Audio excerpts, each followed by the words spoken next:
Billionaire के mind में एक थॉट आया। उसने 10 नए एक्सपर्ट को बुलाया और उनको बोला कि मुझे ये कंपनी बंद करनी है। अगर तुम किसी सिचुएशन में हो और तुम वहां पर स्ट्रॉन्ग डिसीजन लेते हो तो तुम उस सिचुएशन से बाहर आ सकते हो, लेकिन अगर तुमने एक गलत डिसीजन लिया तो तुम उस सिचुएशन में ज्यादा फंस जाओगे। मतलब तुम्हारे डिसीजन लेने का तरीका बहुत मैटर करता है। अगर तुम्हारा डिसीजन स्ट्रांग हुआ तो लोग भी तुमसे इफेक्ट होंगे, लोगों को तुम्हारी तरफ अटेंशन मिलेगी। और अगर तुमने एक परफेक्ट डिसीजन लेना सीख लिया तो तुम्हारी जो परफॉर्मेंस है उसमें भी तुम्हें लीड देखने को मिलेगी। लेकिन समझना यह है कि एक परफेक्ट डिसीजन ब्रेन में कैसे जनरेट किया जाए, उसके लिए तुम्हें क्या करना होगा। इसके लिए एक सिंपल तरीका होता है जिसे तुम्हें फॉलो करना है। अगर तुम वो फॉलो करते हो तो तुम एक यूनिक थॉट जनरेट कर पाओगे अपने माइंड से। मैंने तुम्हें पिछली वीडियो में एक क्रिएटिव माइंड जनरेट करना बताया था, जिसमें मैंने तुम्हें समझाने की कोशिश करी थी कि एक क्रिएटिव माइंड तुम कैसे जनरेट कर सकते हो अपने ब्रेन में ताकि वो तुम्हें खुद ही कंट्रोल करे। जिसमें मैंने तुम्हें बताया था कि अगर तुम्हें कोई काम करना है तो तुम उसके अपोजिट में सोचो, उस पर क्वेश्चनिंग करवा दो ताकि तुम खुद को कंट्रोल कर पाओ। तुम्हारा ब्रेन ही तुमसे ये पूछ पाए कि तुम क्या कर रहे हो। इसके लिए मैंने तुम्हें बताया था कि तुम्हें एक ही टाइम पर ब्रेन से 2 थॉट जनरेट करवाने हैं। आज उसमें और थोड़ी क्लियरिटी मिलेगी तुम्हें। तुम्हारे सामने कोई सिचुएशन है तो तुम्हें उस सिचुएशन को सबसे पहले उसके रिस्पेक्ट में होकर सोचना है और एक डिसीजन देना है खुद को। वो तुम्हारा पॉइंट ऑफ व्यू होगा। अब तुम अपने एक दोस्त को कॉल कर रहे हो और उसको तुमने पूरी सिचुएशन बताई। उसके बाद में उस दोस्त ने एक डिसीजन दिया तुम्हें, ये तुम्हारे दोस्त का पॉइंट ऑफ व्यू था। फिर तुमने अपने पापा से एक डिसीजन लिया जो तुम्हारे पापा का पॉइंट ऑफ व्यू था। लेकिन तुम्हारे तीनों के डिसीजन सेम नहीं थे। क्यों? क्योंकि अलग अलग पर्सन का उस सिचुएशन को देखने का तरीका अलग था। इसलिए अलग अलग लोगों ने उस सिचुएशन को अलग अलग तरीके से देखा और अलग अलग फैक्टर इंक्लूड करे और अपना डिसीजन दिया।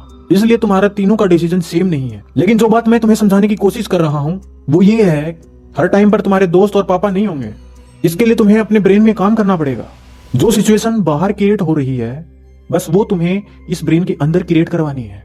फिर तुम्हारा जो डिसीजन है वो एक स्ट्रॉन्ग डिसीजन में बदल पाएगा। जो भी सिचुएशन तुम्हारे साथ हुई है उस सिचुएशन को तुम उसके रिस्पेक्ट में सोचो, दूसरी तरफ उसी सिचुएशन को उसके अपोजिट में सोचो, और तीसरा अलग अलग फैक्टर को कंसीडर करते हुए कई संभावनाएं जनरेट करो अपने ब्रेन में, जिससे तुम्हें बहुत सारे डिसीजन मिलेंगे अपने ब्रेन से।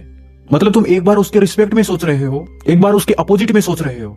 रिस्पेक्ट में तुम ऐसे सोच रहे हो कि मैं इस सिचुएशन से बाहर कैसे आऊंगा, और अपोजिट में तुम ये सोच रहे हो कि मैं ऐसा क्या करूं कि मैं इस सिचुएशन में और ज्यादा फंस जाऊं।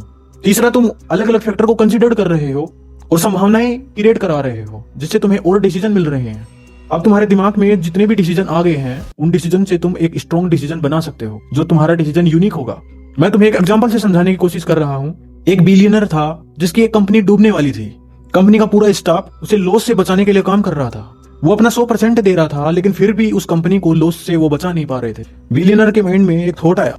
उसने 10 नए एक्सपर्ट को बुलाया और उनको बोला कि मुझे ये कंपनी बंद करनी है। तुम्हें मुझे 10 प्लान ऐसे बनाकर देने हैं जो इस कंपनी को जल्दी बंद करवा दें। उन 10 एक्सपर्ट ने 10 प्लान ऐसे तैयार करके दिए कि अगर आप इन्हें फॉलो करते हो तो आपकी कंपनी जल्दी ही बंद हो जाएगी।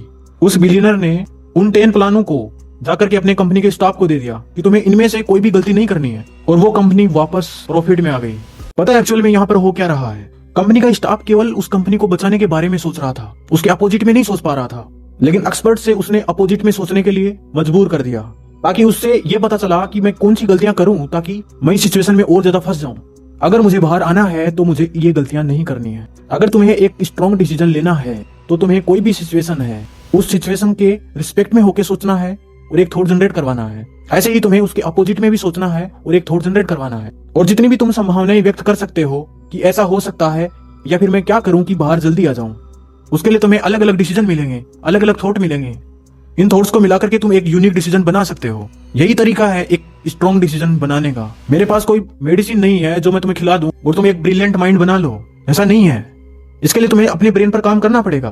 तुम्हें ऐसी आदत डालनी पड़ेगी अपने ब्रेन में, जब भी तुम किसी सिचुएशन के बारे में सोच रहे हो उस समय तुम्हें उसके अपोजिट में भी सोचना है, ताकि तुम्हें आदत पड़ जाए। ये एक बार में नहीं होगा, लेकिन एक दिन जरूर होगा। अगर तुम बार बार इसे प्रैक्टिस में लाते हो तो एक दिन ये जरूर होगा।